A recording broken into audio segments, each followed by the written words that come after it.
주님께서 오늘도 우리에게 살아갈 용기와 그리고 새날을 선물로 주셔서 성령님과 함께 하나님의 뜻을 이룰 수 있는 기회를 허락해 주심을 감사합니다.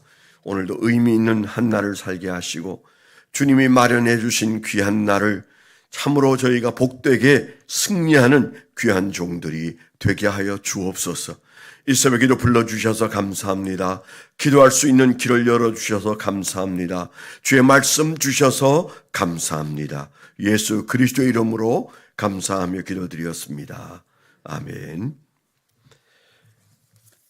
오늘 하나님께서 우리에게 주신 말씀 요한복음 16장 25절부터 마지막 절까지입니다. 요한복음 16장 25절부터 마지막 절까지 176페이지.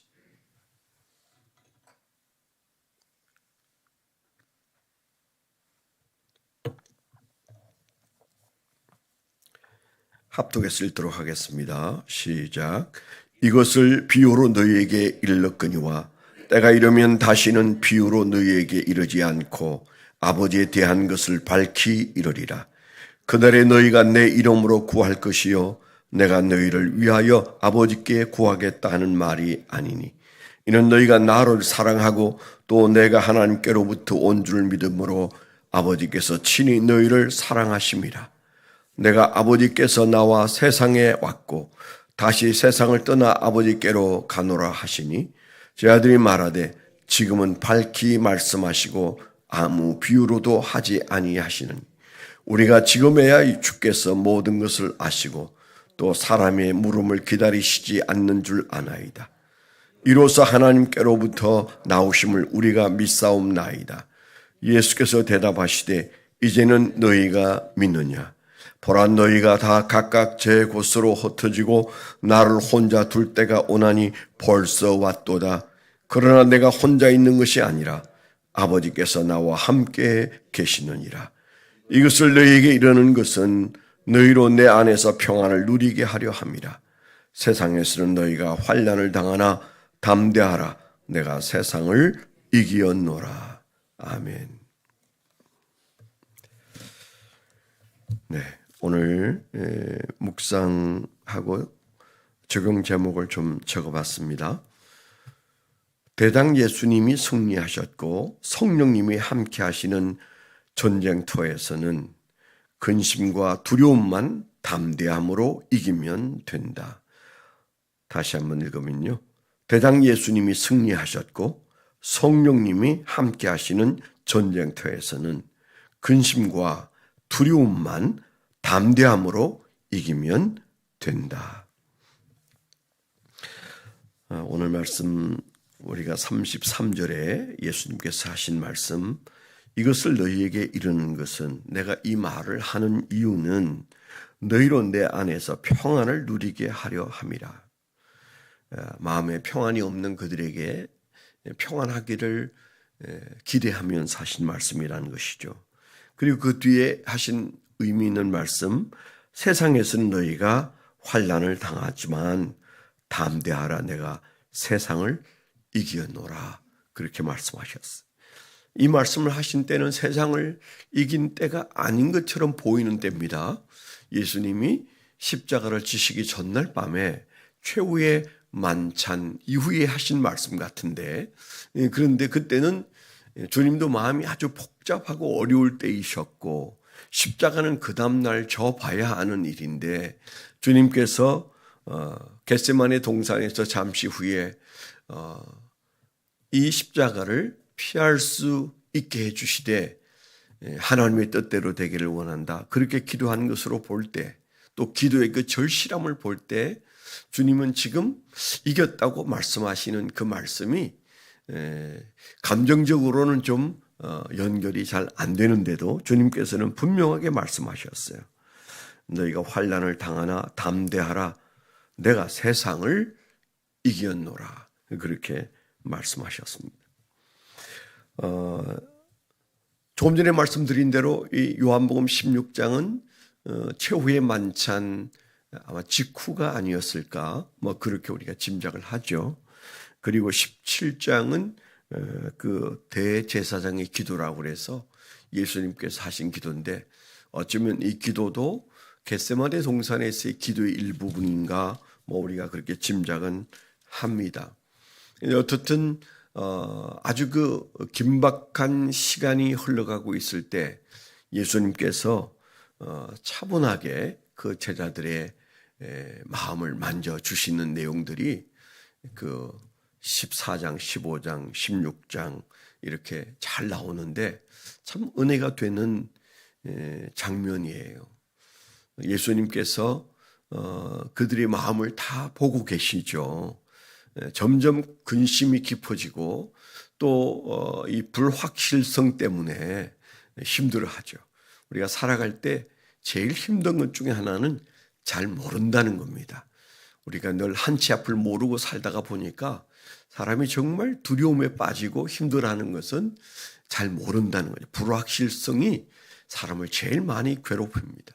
모든 심리적인 질병도 공황정제나 또 뭐 우울증이나 뭐 노이로제나 이런 모든 심리적인 질병도 거기에서 와요.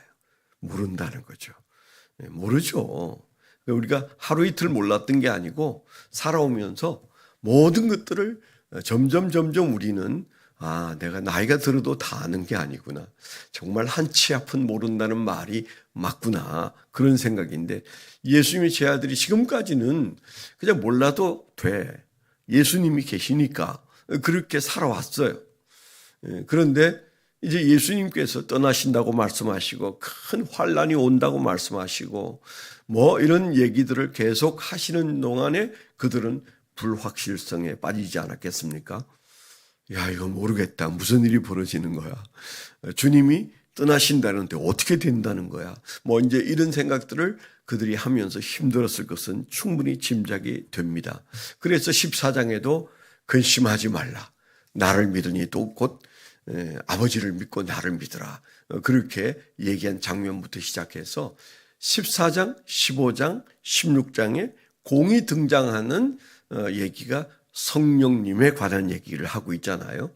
보혜사 성령을 내가 너희에게 보낸다. 그분이 오셔서 이 모든 것들을 관리하시고 인도하실 텐데 그분은 너희에게는 내가 가고 그분이 오는 것이 너희에게 더 유익하다. 그렇게 말씀하셨어요. 예수님이 보혜사로 계셨던 때로보다 예수님 다음에 오실 성령님이 보혜사로 계시는 때가 너에게 더욱 유익하다. 그렇게 예수님께서 말씀하셨지만 아마 그들은 못 알아들었을 거예요. 못 알아들은 게 확실합니다. 그게 다 위로가 되지 않았어요. 주님이 하시는 말씀을 다 이해할 수 없는 상황이었기 때문에 그랬겠지만요. 그래서 주님께서 일단 그들이 들어두어야 하고 기억해야 할 부분들 때문에 주님께서 차근차근 하신 아주 귀한 말씀이 우리에게는 알지 못하는 일에 대한 약속의 말씀이 아니라 이미 우리는 손바닥 들여다보듯이 다 아는 사건이에요. 그들은 알지 못하는 사건을 앞에 두고 주님의 말씀을 들었으나 우리는 주님이 이 말씀을 어떤 상황 속에서 무엇을 말씀하셨고 어느 정도의 깊이로 말씀하셨는지를 다 압니다. 그렇기 때문에 요한복음 14장, 15장, 16장은 우리에게 있어서는 너무 귀한 말씀이세요. 이 말씀을 붙들고 우리는 오늘 그 말씀 그대로 근심하지 말아야 하고 두려워하지 말아야 합니다. 담대해야 합니다. 주님께서 담대하라고 하는 말씀 앞에 그들은 용서가 되었을지 몰라요. 그러나 저와 여러분들은 주님의 이 말씀 앞에 우리가 여전히 두려워하고 담대하지 않는 것은 주님의 말씀에 대한 부정에 지나지 않아요. 그런 측면에서 주님께서 하신 말씀에 그 의미를 마음에 좀 깊이 새겨야 한다는 생각이 듭니다. 16장 1절에도 보면 이런 말씀이 나와요.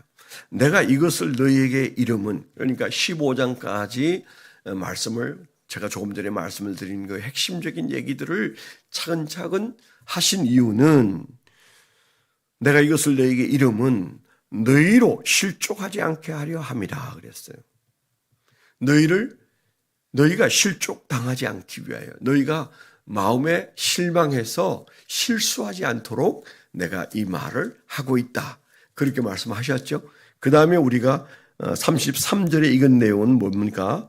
너희가 내 안에서 평안을 누리게 한다. 실족하지도 않을 뿐만 아니고 우리가 평안을 유지할 수 있도록 이 말씀을 하신 내용이 우리가 읽은 내용 속에 있는 것이죠. 그 이유는 너희가 환난을 당할 것이겠지만 너희가 환난을 당할 것이라고 그랬어요. 환난까지 없애주시면 좋았을 뻔했겠지만 주님도 환난 앞에 서 계시고 그들도 환난은 겪을 것이라고 말씀하셨습니다. 환난을 당합니다. 그러나 담대하라. 내가 세상을 이겼노라. 아까 제가 적용 제목을 말씀을 드린 것처럼 예수님이 대장이시고 이긴 전쟁터에서 또 예수님이 보내신 또 다른 보혜사 성령님이 우리 안에 계시고 우리와 함께 계신 상황에서 우리의 전쟁터에서의 우리가 기억할 것은 뭐예요? 두려움과 염려와 근심만 이기면 되는 거예요. 우리가 몇 명을 쓰러뜨려야 되느냐? 저 적군을 얼마나 무찔러야 되느냐? 얼마나 내가 피를 흘려야 되느냐? 그런 고민 안 해도 돼요. 예수님이 이긴 전쟁을 우리가 지금 뒷설거지 한다고 말해야 될지 아니면 정리하고 있다고 생각해도 좋아요. 그런데 전쟁터에서 정말 두려운 것은 적군이 아닙니다. 우리 안에 있는 두려움이에요. 우리 안에 있는 근심이에요. 그런데 예수님께서 그거 너무 잘 아셨기 때문에 그들에게 이 말씀을 주신 것이죠. 내가 이기었노라 담대하라. 이 말씀은 너희들에게 지금 필요한 것은 적과 얼마나 힘있게 싸워서 적을 무찌르 넣느냐가 아니고 이 전쟁은 반드시 이기게 돼 있는데 너희 안에 두려움이 있지 않냐? 너희 안에 근심이 있지 않느냐? 이 말씀을 하고 계시는 거죠. 그런데 그들에게 있었던 근심이 우리에게는 없습니까? 우리에게 그대로 있습니다. 아니면 그대로는 아닐지라도 있습니다. 개인 차이가 굉장히 크지만 그러나 이 세상을 사는 얼마간의 시간 앞에 우리가 아주 주의하고 기억해야 할 것은 우리 안에 있는 이 평안을 뺏어가는 두려움. 주님께서 평안하라고 말씀하셨어요. 그리고 우리에게 하신 말씀이 너희가 이 평안한 삶을 사는 데 있어서 문제는 너희의 마음속에 있는 두려움이다. 이런 뜻으로 주님께서 하신 말씀이 담대하라 이렇게 말씀하신 거잖아요. 제가 조금 전에 말씀을 드린 대로 이 전쟁터의 특징은 이긴 전쟁을 우리가 싸우고 있습니다. 이미 예수님이 이기셨어요. 우리는 그 예수님의 졸개들입니다. 그렇기 때문에 대장이 이긴 전쟁에서 우리가 걱정할 일은 없는 거죠. 그런데 우리 손발이 움직이지 않는 것은 우리 마음에 평안이 없는 것은 우리 안에 두려움이 있는 것인데 두려움은 내 몫입니다. 담대해지는 것은 내 몫이에요. 그건 성령님이 해주실 일이 아니고 예수님이 해주실 일이 아니고 우리가 할 일입니다. 그래서 담대하라 그렇게 말씀하신 거예요. 그것까지도 주님이 해주시면 좋을 것 같아요. 아니 더 정확하게 말한다면 환난마저도 없었으면 좋지 않겠습니까? 그런데 환난을 면제해 주시지는 않았습니다. 그리고 그 환난은 반드시 이길 것이나 그러나 우리 안에 있는 두려움은 또 다른 우리의 몫이다. 우리가 이런 마음을 가지셔야 돼요. 그래서 우리가 늘 하는 얘기지만 신인 협동이라는 말을 잊어버리면 안 돼요. 신이신 성령님과 그리고 인간인 내가 협동해야만 되는 일들이 이 세상에 우리가 할 일들이에요. 우리가 도와드리지 않아도 하나님이 척척하시는 일들이 있고 우리가 도와드려야만 이루어지는 일들이 있다면 구원은 하나님이 하셨습니다. 구원은 예수님이 하셨습니다. 구원은 성령님이 하셨습니다. 그런데 우리 마음속에 평안을 누리는 것은 주신 평안이 내 것이 되는 것은 우리 안에 있는 근심을 몰아내는 이 담대함이 우리 안에서 일어나야 되는 거죠. 어떻습니까? 그것마저도 주님이 해달라고 주님 제가 평안하지 않습니다. 제가 두려움이 가득합니다. 두려움을 물리쳐 주시옵소서. 그 기도는 틀린 기도는 아닌데 우리가 그렇게 기도를 할 수 있는데 어쩐지 오늘 말씀을 보면 그 몫은 너희의 몫이다. 내가 이긴 전쟁터에서 너희 안에 있는 두려움을 몰아내라. 주님께서 그렇게 말씀하시는 것 같지 않습니까? 사탄을 두려워할 이유가 없습니다. 우리가 두려워하고 우리가 걱정해야 될 것은 우리가 안고 있는 그 염려예요. 그 두려움이에요. 담대하라고 말씀하신 말씀 따라 오늘 우리 안에 있는 내가 할 몫은 주님을 신뢰하는 신뢰로 내가 이 두려움을 몰아내면 평안이 내 안에 있게 될 것이다. 이것을 너에게 이르는 것은 너희로 내 안에서 평안을 누리게 하려 함이라. 오늘 평안하시기를 축원합니다. 기도하겠습니다. 연약한 분들을 위해서 여러분 기도해 주시면 좋겠습니다. 특별히 교회 안에 연약한 분들을 여러분들이 이름을 부르면서 좀 기도해 주십시오. 교회는 병든 자가 치료되어야만 교회다운 교회가 된다고 제가 늘 말씀드리지 않습니까? 교회 안에는 카리스마도 있지만은 디다케도 있지만은 테라파워도 있다. 테라피, 치료가 반드시 있어야 된다. 그래서 우리가 하나님이 하실 치료가 무엇인지 우리가 붙들고 기도해야 된다는 사실, 연약한 분들을 위해서 기도해 주십시오. 그들이 확실하게 하나님이 치료하심을 간증할 수 있도록 기도해 주시기를 바랍니다. 또한 아까 제가 말씀드린 대로 우리 안에 있는 두려움이 물러가서 교회 전체의 영적 분위기가 담대해질 수 있도록 두려움을 물리친 공동체가 될 수 있도록 어느 군대든지 그 군대는 군대 나름의 사기가 있습니다. 두려움을 이긴 군대가 전쟁을 치루어낼 수가 있습니다. 세 번째는 성령 충만을 위해서 오늘 우리가 말씀을 조금 전에 생각했습니다마는 14장부터 15장, 16장까지 계속적으로 예수님은 십자가에 못 박히시기 전에 성령님을 강조했어요. 보낸다고 말씀하셨어요. 그분이 오시는 것이 내가 사라지는 것보다 훨씬, 내가 여기에 있는 것보다 내가 사라지고 그분이 오시는 것이 훨씬 유익하다고 하셨던 말씀이대로라면 우리는 충만하면 됩니다. 성령이여 충만케 해 주옵소서. 우리가 이렇게 기도하면 오늘 하루도 담대한 하루를 살게 될 줄 믿습니다. 기도하겠습니다. 하나님 아버지 감사합니다. 오늘도 주님께서 유언처럼 하신 말씀이었지만은 이미 2000년 전에 이루어졌던 사실에 대하여 우리는 보정할 만큼 잘 아는 주님의 말씀 앞에서 그들은 혼란했을지라도 우리는 담대해야 되는 약속의 말씀을 주여 우리가 다시 한번 새길 수 있도록 인도해 주셔서 감사합니다. 주님 이 말씀 붙들고 오늘도 우리는 담대하게 나아가서 주여 주님이 이긴 전쟁터에서 두려움에 떠는 어리석음을 물리치는 종들이 되게 하여 주시옵소서. 주여 우리가 담대하여 주님의 뜻을 이루는 한날을 살게 하여 주시옵소서. 이제는 우리 주 예수 그리스도의 은혜와 아버지 하나님의 극진하신 사랑과 성령님의 내주 동행하시며 감동하심이 하나님을 사랑하는 거룩한 백성들의 생애 위에 지금부터 영원토록 함께하여 주시옵기만을 간절히 축원하옵나이다. 아멘.